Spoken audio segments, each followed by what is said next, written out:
Today I will discuss the topic is your kinematics of plastics. So first, what is the definition of your kinematics plastic? Displacement, velocity, acceleration, definitions and equation of motions. अभी हम उसके पूरा topic के ऊपर जाएंगे like concepts of motion. Motion का क्या क्या कॉन्सेप्ट है. पहला डिस्प्लेसमेंट. अभी आप लोग को मैं दिखाऊं कि डिस्प्लेसमेंट कैसा. जैसे कि ये देख लीजिए ओके येलो कलर का आप लोग को दिखाई दे रहा होगा. That is displacement. डिस्प्लेसमेंट मतलब change in position on object. एक ऑब्जेक्ट में जब चेंजेस होती है पोजीशंस में, that is known as a displacement. Then आया वेलोसिटी. वेलोसिटी मतलब rate of change of displacement with time. जो हमारा टाइम का जो चेंजेस हुआ with the respect of displacement, that is known as a velocity. Then acceleration.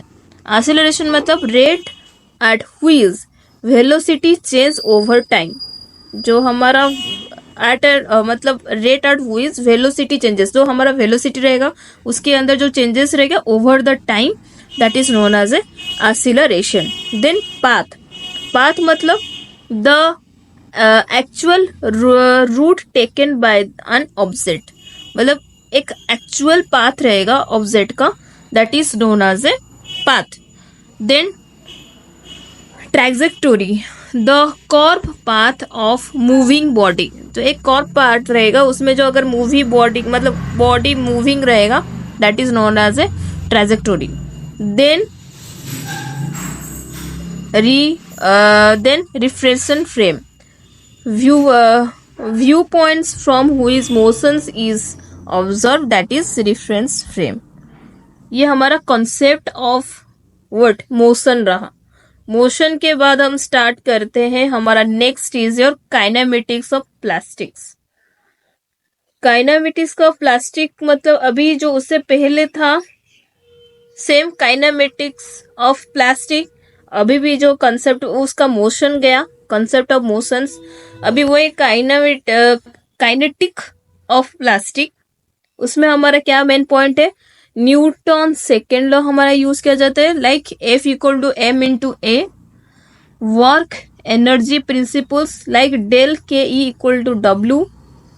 Then impulse momentum principle del P equal to J. And हमारा जो application कहाँ पे use किया जाता है, लाइक प्रोजेक्टिल्स एंड कोएल्सन्स, वो हमारा काइनेटिक्स ऑफ पार्टिकल्स यूज किया जाता है. अभी हमारा देखो जैसे कि न्यूटन सेकेंड लॉ. हमारा न्यूटन सेकेंड लॉ में क्या जाती है, force equal mass time acceleration forming the basic of motion understanding. Work energy principal का मतलब change in kinetic energy equal work done linking energy and motions. जैसे आप लोग देख सकते हो कि हमारा जो इम्पैक्ट होती है मोमेंट ऑफ प्रिंसिपल से, change in momentum equal impact explaining forces over time. Like project motion. Project motion मतलब the path of objects under gravity influence by force and motions. And then last is collisions. Interfacing between objects involving force, motion and energy transformer. ये total हमारा गया statics and statistic. Then energy and momentum method. जो हमारा energy and momentum method में conservation versus non conservation forces. Like हमारा कौन सा conservative forces, कौन सा हमारा non conservative forces. Conservative forces मतलब टोटल मैकेनिकल एनर्जी. जो हमारा मैकेनिकल एनर्जी जाता है दैट इज कंजर्वेटिव फोर्सेस में जाता है. Then energy store as potential. उसके बाद हमारा एनर्जी भी जितना सारा वो सब एज पोटेंशियल आज हमारा सेव करके रखते हैं. देन हमारा नॉन कंजर्वेटिव फोर्सेस में क्या जाता है, मैकेनिकल एनर्जी लॉस. यहाँ पे मैकेनिकल एनर्जी टोटल कंजर्व किया जाता है तो यहाँ पे लॉस होता है. And energy conserve to heat. इसके यहाँ पे क्या होती है, एनर्जी स्टोर किया जाता है यहाँ पे हीट के थ्रू, मतलब एनर्जी कन्वर्वेशन हीट किया जाता है.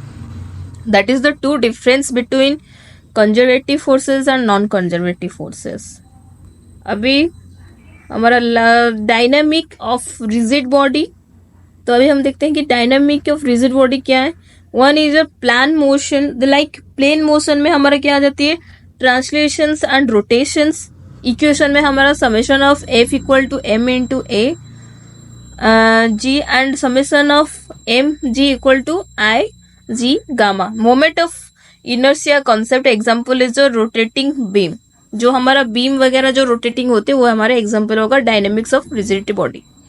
प्लेन मोशन डायनामिक्स, तो हमारा जो डायनामिक का नॉर्मल जो मोशन है हमारा 5 प्रकार के, एक है plane motion, Newton second law, moment of inertia, mass distribution and rotating beam analysis. तो प्लेन मोशन में क्या आ जाती है, combination of translations and rotation. जो हमारा प्लेन मोशन में दोनों चीज को कॉम्बिनेशन किया जाती है, एक तो हमारा ट्रांसलेशन को और एक रोटेशन को। न्यूटन सेकेंड लॉ में क्या जाता है, governing motion with force end moment. यहाँ पे क्या किया जाता है, मोशन के साथ फोर्स एंड मोमेंट को मतलब गवर्निंग किया जाता है। मोमेंट ऑफ इनर्शिया का मतलब रेजिस्टेंस टू एंगुलर एक्सीलरेशन, मतलब जो एंगुलर एक्सीलरेशन को रेजिस्ट करते हैं, that is moment of inertia. Mass distribution is an influence moment of inertia. Then rotating beam analysis, applications of motions principles, all are the dynamic of rigid body. Hope so all are to be understand. And last is your like vibrations. Vibration में आप लोग देख सकते हो, vibration में हमारा है free undamped vibration WN, period जो हमारा T है, damped variations and damping ratio, forces variations. हमारा 2 टाइप ऑफ साइकिल यूज किया जाता है, एक तो हमारा फ्री अनडैम्प्ड वेरिएशन, एक है forced variations. Free undamped variation जो है हमारा system oscillating with energy losses. यहाँ पे क्या होती है, फोर्सेस में external force derived the system. Then resolutions में हमारा होते हैं amplified variations due to match frequency. And damped variation में हमारा energy displace due to resistance. ये टोटल हमारा गया वाइब्रेशंस में। So hope so all are to be understand, and this PPT also to be understand. I will be properly clean to describe other PPT. So thank you so much.